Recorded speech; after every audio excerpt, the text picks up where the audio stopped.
بلوچستان کے مختلف اضلاع میں حیض نے وبائی شکل اختیار کر لی، مزید 2366 کیس رپورٹ۔ ضلع کیچ کے علاقے بلنگور میں لاپتہ کم سن طالب علم کی لاش برآمد۔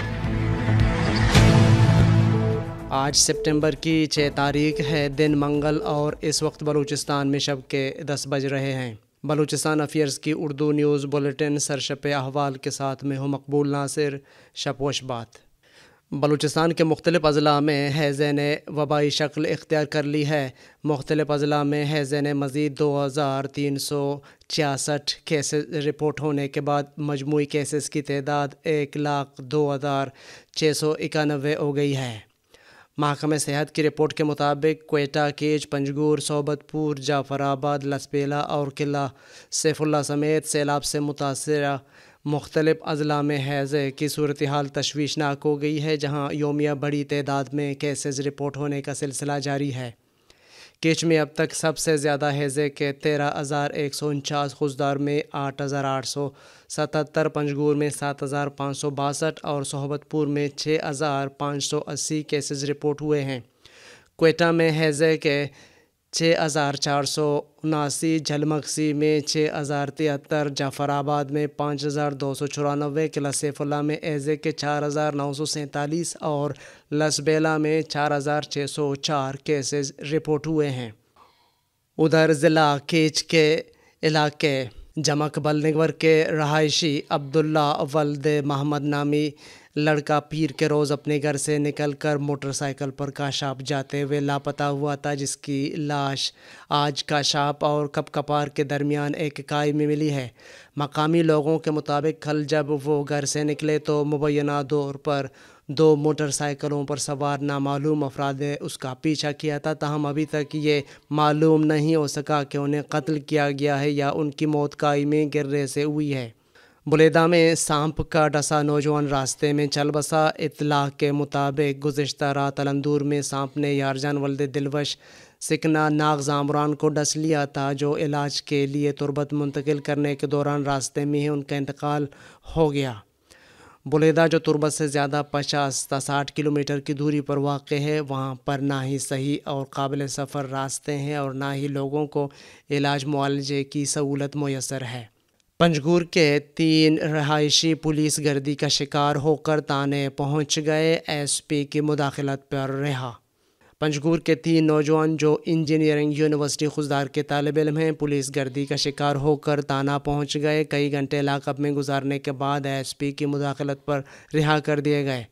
طالب علم خیرجاں ولد محمد علی، محفوظ الرحمان اور شاہزیب کا کہنا ہے کہ ہمارے کلاس اور پیپر جلد شروع ہو رہے تھے، ہم خضدار کے لیے نکلے تھے تو گرمکان فٹ بال چوک کے پاس ٹی ایس پی قادر زہری اور اے ٹی ایف کے اہلکاروں نے انہیں روکا اور گاڑی کے کالے شیشے اتارنے لگے، جس پر انہوں نے اسباب پوچھے تو انہیں تشدد کا نشانہ بنایا گیا اور لاک اپ میں بند کر دیا گیا۔ حب ندی سے پانی میں ڈوبی ایک اور نامعلوم شخص کی نعش برآمد، اسپتال منتقل۔ حب کے نواحی علاقے ساکوران کے قریب شمالی بائی پاس سے متصل مائی گھاڑی کے قریب حب ندی کے پانی میں ڈوبی ہوئی ایک اور نامعلوم شخص کی نعش برآمد کر لی گئی ہے، جسے حب اسپتال منتقل کر دیا گیا، تاہم متوفی کی شناخت نہ ہو سکی۔ اس حوالے سے بتایا جاتا ہے کہ گزشتہ 24 گھنٹوں کے دوران ساکوران سے متصل مائی گھاڑی کے نزدیک حب ندی سے ڈوبی ہوئی ملنے والی نعشوں کی تعداد 2 ہو گئی ہے۔ ضیاء لانگو سے voice for Baloch missing persons کے چیئرمین نصر اللہ بلوچ کی ملاقات۔ صوبائی مشیر داخلہ ضیاء لانگو سے voice for Baloch missing persons کے چیئرمین نصر اللہ بلوچ نے ملاقات کی ہے۔ ملاقات میں مختلف امور پر تبادلہ خیال کیا گیا۔ Voice for Baloch missing persons کے چیئرمین نصر اللہ بلوچ نے ملاقات میں ضیاء لانگو کو کوئٹہ ریڈ زون دھرنے کے حوالے سے بات چیت کی اور مسئلے کے جلد حل کے لیے کہا، جس پر ضیاء لانگو نے نصر اللہ بلوچ کو بلوچ لاپتہ افراد کے لواحقین کے مطالبات سمیت دیگر مطالبات کی منظوری کی یقین دہانی کرائی۔ بلوچستان یونیورسٹی فارمیسی ڈپارٹمنٹ کے طالب علم سید اللہ موسیٰ خیل کو بازیاب کیا جائے، Awami national party. P S F کے متحرک رکن و بلوچستان یونیورسٹی فارمیسی ڈپارٹمنٹ کے طالب علم سید اللہ موسیٰ خیل کو دن دہاڑے اپنے فلیٹ میں کانگی روڈ سے لاپتہ کرنے پر گہری تشویش کا اظہار کرتے ہوئے این پی کے بیان میں کہا گیا ہے کہ اس طرح کے اقدامات بنیادی انسانی حقوق کی سنگین خلاف ورزی ہیں۔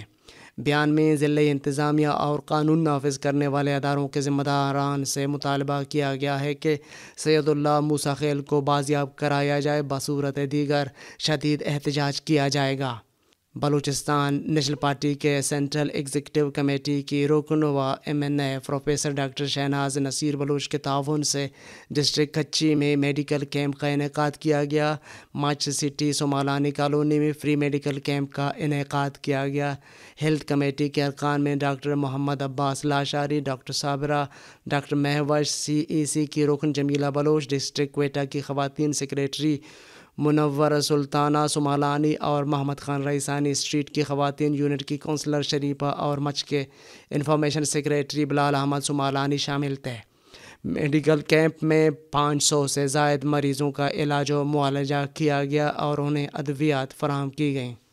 بلوچستان نیشنل پارٹی کے مرکزی ایگزیکٹو کمیٹی کے رکن و وفاقی وزیر مملکت برائے توانائی حاجی محمد ہاشم خان نوتیزئی کی گورنمنٹ ٹیچرز ایسوسی ایشن آئینی بلوچستان کے تادم مرگ بھوک ہڑتالی اساتذہ کرام کی عیادت کے لیے پروویژنل سنڈے من اسپتال آمد۔ GTA آئینی بلوچستان کے صوبائی سینئر نائب صدر منظور احمد راہی، وائس چیئرمین عنایت اللہ کاکڑ، ڈپٹی جنرل سیکریٹری سید محمد ناصر، ڈویژنل صدر نصیر آباد میر احمد شاہد بنگلزئی کی عیادت کی۔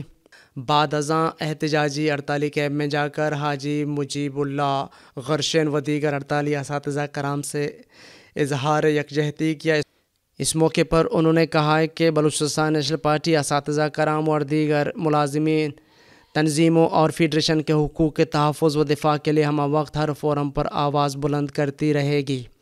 کوئٹہ میں سیلاب سے متاثرہ علاقوں میں نقصانات کے تخمینے کے لیے شیڈول جاری۔ Assistant commissioner city Quetta Farooq Abdullah کی جانب سے کوئٹہ سٹی میں بارشوں اور سیلاب سے متاثرہ علاقوں میں نقصانات کا تخمینہ لگانے کے لیے شیڈول جاری کر دیا گیا۔ ڈپٹی کمشنر کوئٹہ شیخ بلوچ کی جانب سے تمام سب ڈویژنز کی کمیٹیز کو جلد از جلد رپورٹ جمع کرنے کی ہدایت کی گئی ہے۔ حکومت بلوچستان کی جانب سے قائم کردہ کمیٹی مقررہ تاریخ پہ کوئٹہ سٹی کے علاوہ علاقوں کا دورہ کر کے نقصانات کا جائزہ و تخمینہ لگا کے اپنی رپورٹ ارسال کرے گی۔ کمیٹی میں NDMA، PDMA، محکمہ آبپاشی، محکمہ مواصلات و تعمیرات، محکمہ لائیو اسٹاک، محکمہ جنگلات، محکمہ پبلک ہیلتھ انجینئرنگ، محکمہ مال واسا، محکمہ زراعت اور پولیس YFC کے نمائندگان شامل ہوں گے۔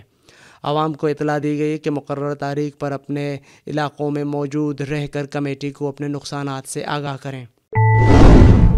دن بھر کی اہم خبروں اور اعلیٰ اذرا پر مشتمل بلوچستان افیئرز کا ریڈیو نیوز سرشپ احوال، جس کو آپ ارشب بلوچستان وقت کے مطابق رات 10 بجے بلوچستان افیئرز کے YouTube چینل اور ویب سائٹ پر سن سکتے ہیں۔ اس کے علاوہ آپ ایپل، گوگل اور دیگر پوڈ کاسٹ پیج پر بھی ہمارے بلوچی اور اردو نیوز کے ساتھ ساتھ دیگر پوڈ کاسٹ مفت سن سکتے ہیں۔ آپ ہمارے واٹس ایپ +44 7459 170947 پر سوالات اور تجاویز بھی بھیج سکتے ہیں۔ عالمی اور علاقائی خبریں۔ 47 سالہ خاتون لیز ٹریس برطانیہ کی نئی وزیر اعظم منتخب۔ 47 سالہ خاتون وزیر خارجہ لیز ٹریس پارٹی ووٹنگ میں مخالف امیدوار رشی سوناک کو واضح شکست دے کر برطانیہ کی نئی وزیر اعظم بن گئیں۔ عالمی میڈیا کے مطابق برطانیہ میں وزیر اعظم کے انتخاب کے لیے ہونے والے الیکشن میں لیز ٹریس نے میدان مار لیا اور کنزرویٹو کی چوتھی اور ملک کی تیسری خاتون وزیر اعظم بن گئیں۔ ان کے مد مقابل سابق وزیر خزانہ 42 سالہ رشی سوناک تھے۔ ملک کی نئی وزیر اعظم کا انتخاب ووٹ دینے کے اہل 2 لاکھ ٹوری اراکین کے ذریعے کیا گیا، جس میں آغاز سے ہی لیز ٹریس کو اپنے مد مقابل امیدوار رشی سوناک پر سبقت حاصل رہی اور حتمی نتیجہ بھی لیز ٹریس کے حق میں ہی آیا۔ وزیر اعظم منتخب ہونے کے بعد اپنے پہلے خطاب میں لیز ٹریس نے الیکشن کو سخت جدوجہد کا مقابلہ قرار دیا اور اس کے لیے مخالف امیدوار رشی سوناک کا شکریہ بھی ادا کیا اور ملک میں سیاسی بحران کے خاتمے کا عہد کیا۔ واضح ہے کہ بورس جانسن کو کورونا پابندیوں کی خلاف ورزی کا اسکینڈل سامنے آنے کے بعد جولائی میں مستعفی ہونے کے لیے دباؤ ڈالا گیا اور وہ آج ملکہ الزبتھ سے ملنے اسکاٹ لینڈ جائیں گے تاکہ باضابطہ طور پر اپنا استعفیٰ پیش کر سکیں۔ بورس جانسن کے باضابطہ مستعفی ہونے کے بعد لیز ٹریس ملکہ برطانیہ سے ملاقات کریں گے، جو انہیں حکومت بنانے کی دعوت دیں گے۔ پارٹی کے اندر سے انتخاب کے بعد اب تمام رسمی کارروائیاں ہوں گے۔ سندھ میں 6.5 لاکھ سے زائد افراد مختلف بیماریوں کا شکار، محکمہ صحت کے اعداد و شمار۔ محکمہ صحت سندھ نے سندھ بھر میں گیسٹرو جلدی امراض، ڈینگی، ملیریا اور ڈائریا سمیت مختلف بیماریوں کے شکار افراد سے متعلق اعداد و شمار جاری کیے ہیں۔ محکمہ صحت کے مطابق سندھ میں 6,60,000 سے زائد افراد گیسٹرو جلدی بیماریوں، ڈینگی، ملیریا، ڈائریا سے متاثر ہو چکے ہیں۔ صوبائی محکمے کے اعداد و شمار کے مطابق 1,32,485 افراد سانس، دماغ اور سینے کی مختلف بیماریوں سے متاثر ہوئے ہیں۔ محکمہ صحت کے مطابق مختلف جلدی امراض کے اب تک 1,42,739 افراد جبکہ ڈائریا کے 1,49,000 سے زائد کیسز رپورٹ ہوئے ہیں۔ اعداد و شمار کے مطابق ملیریا کے 1,37,000 سے زائد جبکہ ڈینگی کے 2,731 کیسز سامنے آ چکے ہیں۔ محکمہ صحت کے مطابق آنکھوں کی مختلف بیماریوں کے 19,017 کیسز رپورٹ ہوئے جبکہ دیگر بیماریوں سے متاثرہ 1,80,000 سے زائد افراد میڈیکل کیمپس میں لائے گئے ہیں۔ جوہری معاہدہ، ایران کا جواب تعمیری نہیں، امریکہ۔ ایرانی وزارت خارجہ کا کہنا ہے کہ تہران نے سن 2015 کے جوہری معاہدے کو بحال کرنے کے لیے امریکی پیشکش کا تعمیری جواب دیا ہے، تاہم امریکی محکمہ خارجہ نے اس حوالے سے یکسر مختلف رد عمل ظاہر کیا ہے۔ ایران کے سرکاری نشریاتی ادارے IRIB کے مطابق ایرانی وزارت خارجہ کے ترجمان ناصر کنعانی نے کہا ہے کہ ایران نے تحریری جواب پیش کر دیا جو تعمیری ہے اور جس کا مقصد ان مذاکرات کو حتمی شکل دینا ہے۔ امریکی محکمہ خارجہ کے ترجمان نے جمعرات کے روز کہا ہے کہ وہ اس بات کی تصدیق کرتے ہیں کہ یورپی یونین کے توسط سے ایران کا جواب موصول ہو گیا ہے، لیکن بدقسمتی سے یہ تعمیری نہیں ہے۔ IRIB کے مطابق ایران کا جواب یورپی یونین کے پالیسی چیف جوزیپ بوریل کے ذریعے بھیجا گیا جو ان مذاکرات کے منتظم ہیں، تاہم اس حوالے سے مزید تفصیلات نہیں بتائی گئیں۔ ایران اور امریکہ کے درمیان 16 ماہ کے بلاواسطہ مذاکرات کے بعد جوزیپ بوریل نے 8 اگست کو کہا تھا کہ یورپی یونین نے اس معاہدے کی بحالی کی راہ میں موجود رکاوٹ کو دور کرنے کے لیے حتمی پیشکش کی ہے۔ خیال رہے کہ سن 2015 کے معاہدے کے تحت ایران نے اپنے جوہری پروگرام کو محدود کر دیا تھا، جس کے جواب میں امریکہ، یورپی یونین اور اقوام متحدہ کی عائد کردہ پابندیاں نرم کر دی گئی تھیں، لیکن سن 2018 میں سابق امریکی صدر ڈونلڈ ٹرمپ نے یک طرفہ طور پر اس معاہدے سے کنارہ کشی اختیار کر لی تھی۔ ان کا موقف تھا کہ اس میں ایران کو بہت فائدہ دیا گیا تھا۔ انہوں نے ایران پر دوبارہ پابندیاں عائد کر دی تھیں، جس کے بعد ایران نے وہ جوہری سرگرمیاں دوبارہ بحال کر دیں جن پر اس معاہدے کے تحت پابندیاں عائد کی گئی تھیں۔ پاکستان کو اضافی 2.57 کروڑ قرضہ ملنے کا امکان ہے، IMF۔ بین الاقوامی مالیاتی فنڈ IMF کا کہنا ہے کہ پاکستان کو اس سال ضرورت سے 2.57 کروڑ اضافی بیرونی قرضہ ملنے کا امکان ہے۔ یہ بات IMF کی جانب سے پاکستان کے حوالے سے جاری کی گئی رپورٹ کے مندرجات میں کہی گئی ہے۔ بین الاقوامی مالیاتی فنڈ کی رپورٹ کے مطابق موجودہ مالی سال پاکستان کے لیے 30.75 کروڑ کی فنانسنگ درکار ہے، جبکہ 33 کروڑ کی بیرونی فنانسنگ دستیاب ہے۔ کمرشل قرضے کی مد میں 16.61 کروڑ ملنے کا امکان ہے۔ IMF کے علاوہ دیگر اداروں سے 14.39 کروڑ ملیں گے۔ رپورٹ میں بتایا گیا ہے کہ 2.16 کروڑ کی براہ راست یورپی بیرونی سرمایہ کاری کا امکان ہے۔ پاکستان کے ذمے 12.83 کروڑ کا قلیل مدتی قرضہ رول اوور ہونے کا امکان ہے۔ IMF کی رپورٹ میں مزید کہا گیا ہے کہ اس سال زر مبادلہ کے ذخائر 16.20 کروڑ تک پہنچ جائیں گے۔ موجودہ مالی سال کرنٹ اکاؤنٹ خسارہ 9.28 کروڑ رہنے کا امکان ہے۔ بین الاقوامی مالیاتی فنڈ کی رپورٹ میں یہ بھی کہا گیا ہے کہ برآمدات 35.90 کروڑ درآمدات 68.75 کروڑ ہوں گی، جبکہ تجارتی خسارے کا حجم 32.85 کروڑ تک جانے کا امکان ہے۔